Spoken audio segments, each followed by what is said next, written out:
Good evening, everybody. Mary Hunt here at Water, and I'm delighted that you have joined us for the water meditation. I'm going to invite you now to mute your sound. If you're on an Apple device, it's the bottom left-hand corner. Just hit the mute button, and that will give us a good, clear path to the recording tonight. And you'll be glad when you can hear it later on, and it's crystal clear. I am with Diane New, the co-director of Water, the Women's Alliance for Theology, Ethics, and Ritual in Silver Spring, Maryland. Where's Lisa? Lisa's with us tonight. She's our new intern from the from the Brethren Volunteer Program. She's German, and she comes from Irene as well, which is a Brethren, which is a peace group in Germany, and they send folks to volunteer for a year through the Brethren program. So we're delighted to have her. Some of you will remember Patrice Rupp, who was with us last year. She came from Baden-Württemberg in Germany. And Lisa, you might want to just say a word about yourself. Yes, I actually come from Bavaria, which is close to where Patrice is from a town called Nuremberg, which some of you might know. It's 1 hour from Munich. Yeah, and I'm glad to be here tonight and to be with Water, generally speaking. Yeah. Wonderful. And we're glad to have you as well. These young people who know lots about technology and learn a lot about religion and come with well-developed ideas and develop even more while they're here. It's just a great part of our work in promoting the next generation to the things that they want to do and the kind of peace and justice that they will achieve in their lifetime, much of which has eluded us in some of us who are older. I want to welcome all of you and especially welcome those who are here for the first time. I want to give a special shout out to the Loretto contingent, Kitty's friends from Loretto, and it's just great to have you, Joyce and Libby and others who are here. It's just wonderful to see you. We always look forward to new people joining this circle, and we become a larger and larger cohort as time goes on with folks who appreciate our time together. We've been doing these monthly meditations for a number of years now, and given the state of the world, I can think of no better way to spend an hour tonight than in prayer and meditation together. And that's the key thing, that we do it together. So let us begin, as we always do at Water programs, with a land acknowledgement. This is something that we incorporate into our programs to remind ourselves of why we do what we do and what we need to do more of, given the systemic injustice that Indigenous and other people of color face in this country.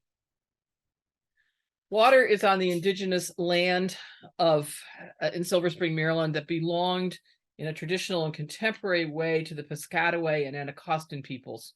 We acknowledge the trauma and injustice toward them that is deep in U.S. culture and history. We join in efforts to eradicate this injustice and to make reparations for the genocide involved. Water's work is aimed to bring about social justice, so I invite you just for a moment to consider the people on whose land you sit.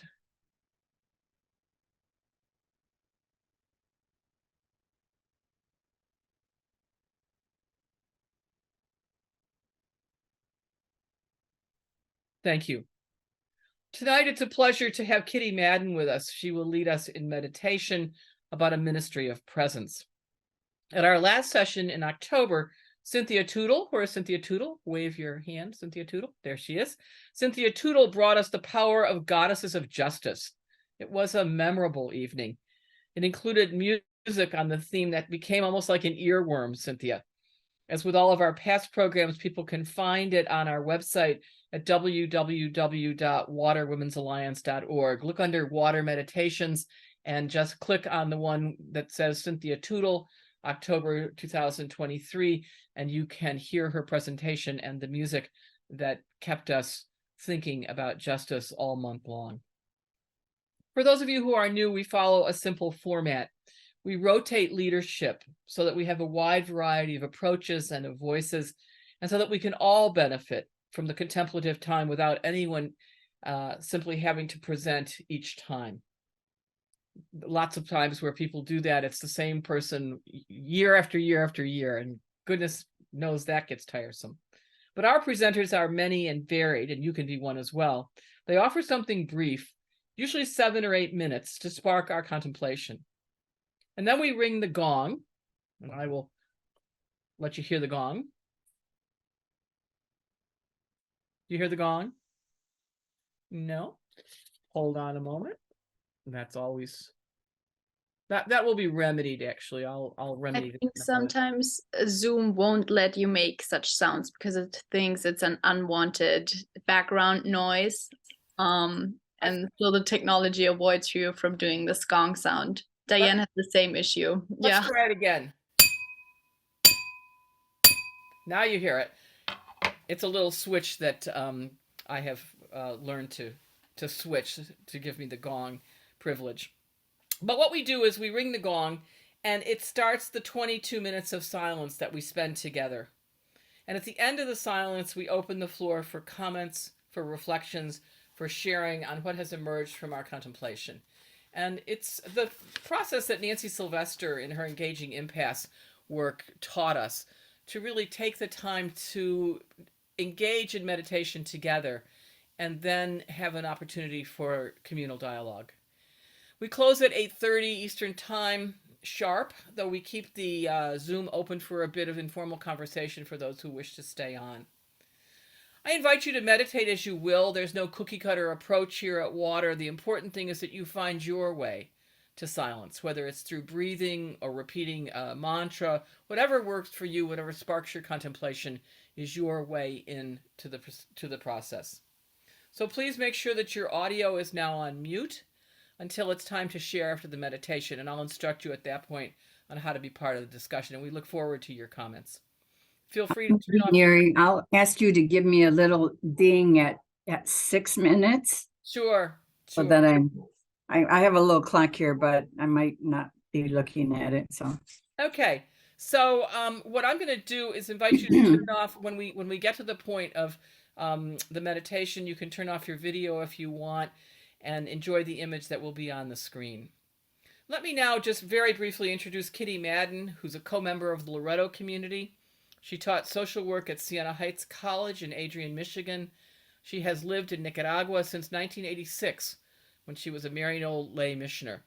She's accompanied rural women with high-risk pregnancies through the CasaMaterna Mary Ann Jackman in the northern highlands of Matagalpa.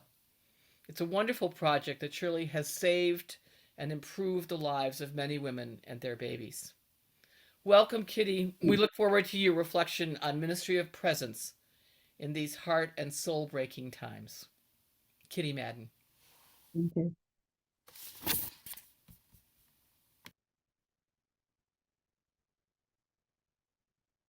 I'm going to begin with blessing of the present moment, and I think that will be on your screen, but I'm going to change the you to us.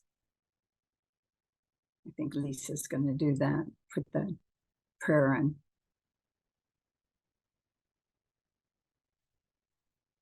This was left to me by my sister Pat after her death. We found it, so I share her tonight too. May the God of the present moment be with us, slowing us down, revealing to us the sacred gift hidden in each moment of our day. May we develop a reflective heart, enabling us to be present to life, a heart that can take the time to move beyond the visible, to touch the precious mystery of life and living. May the blessing of the present moment be upon us, dear friends, and upon our world.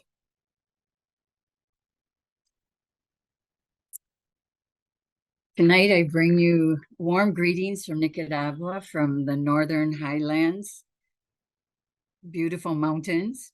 I give thanks to Mary and everyone at Water for giving me this opportunity to share a bit about what I have learned from the people of Nicaragua, especially the women of the CasaMaterna.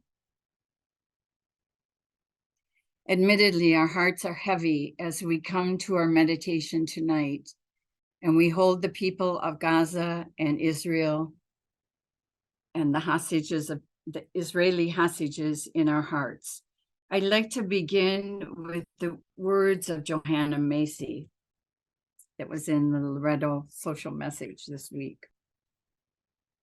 Our pain for the world reveals our profound caring. And this caring derives from our interconnectedness with all life.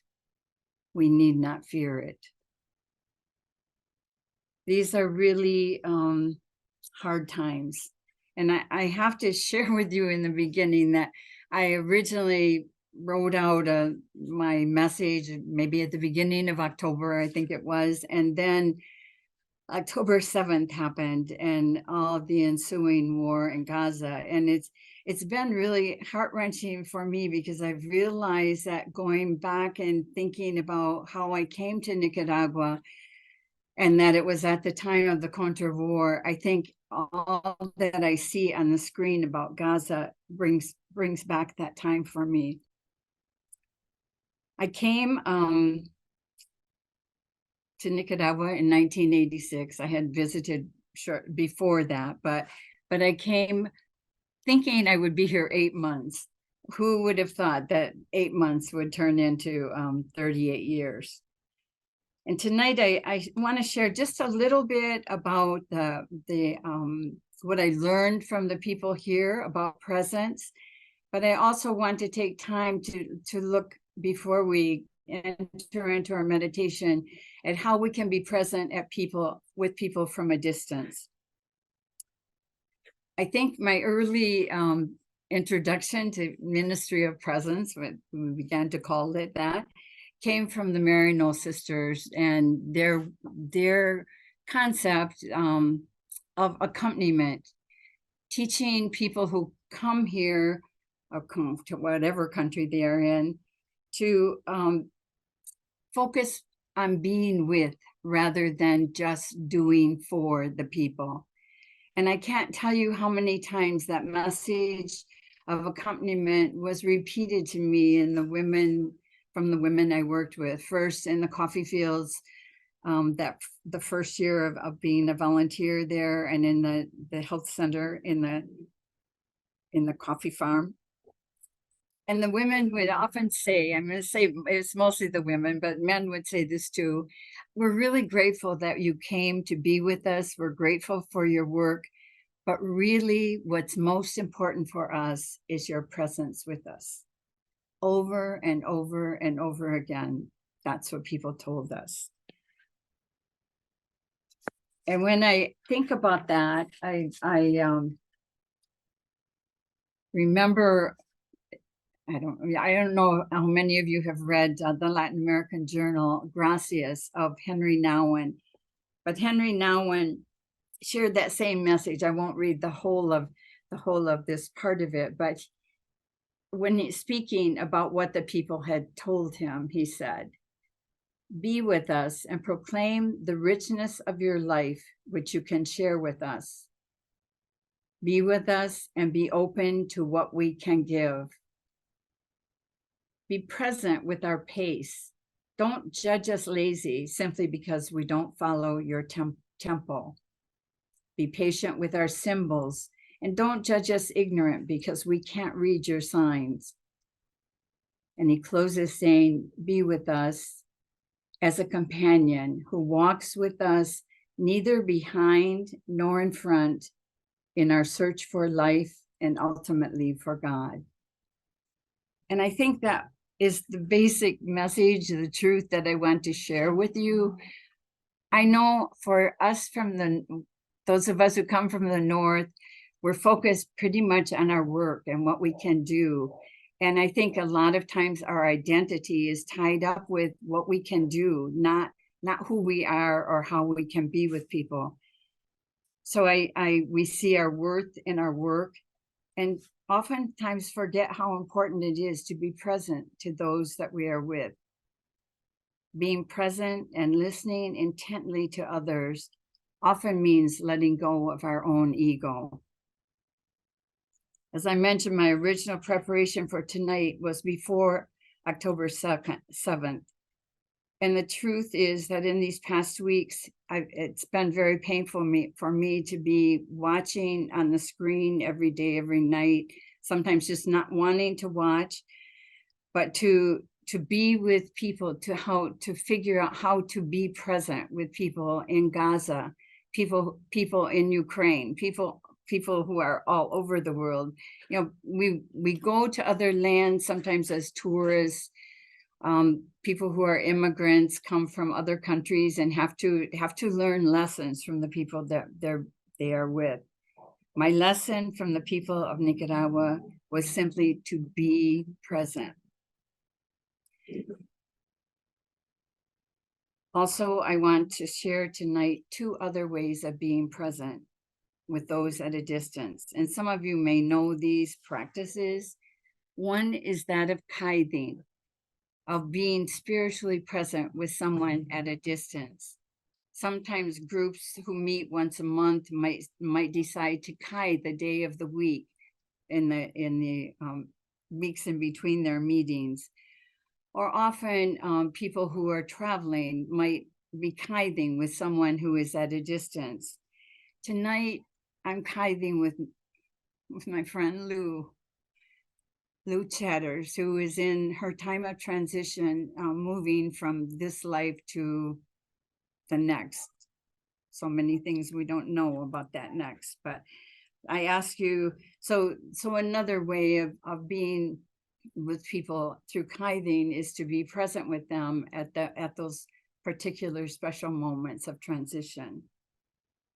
The other way of being present is a practice that Buddhist practice that many of you may practice in your daily life.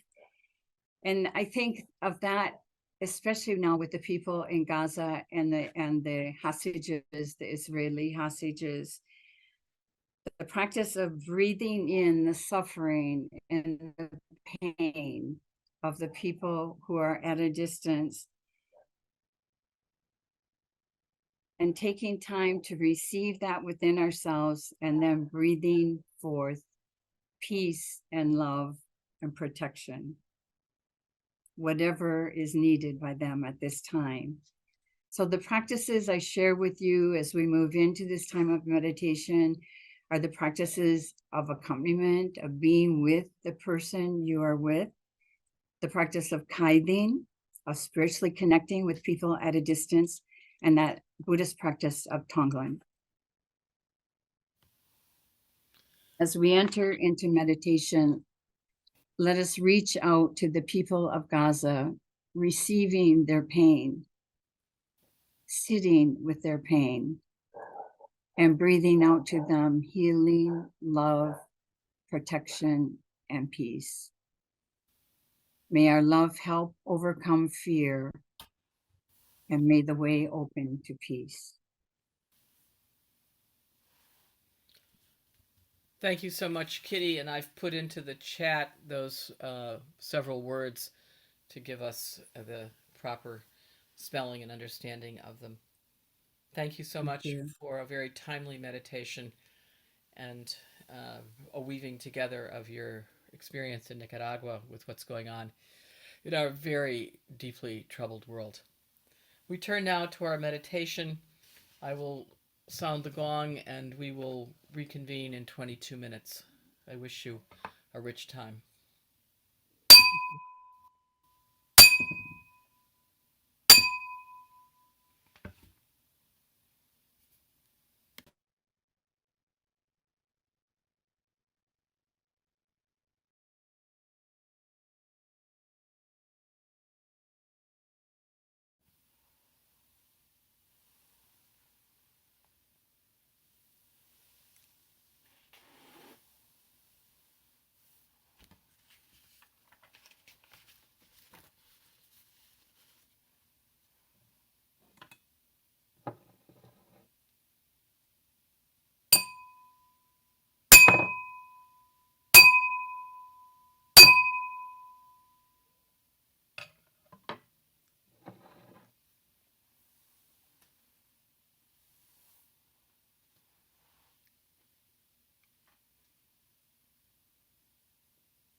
Good evening again, everyone, and special thanks to Kitty Madden for bringing us a very meaningful message tonight to start our meditation.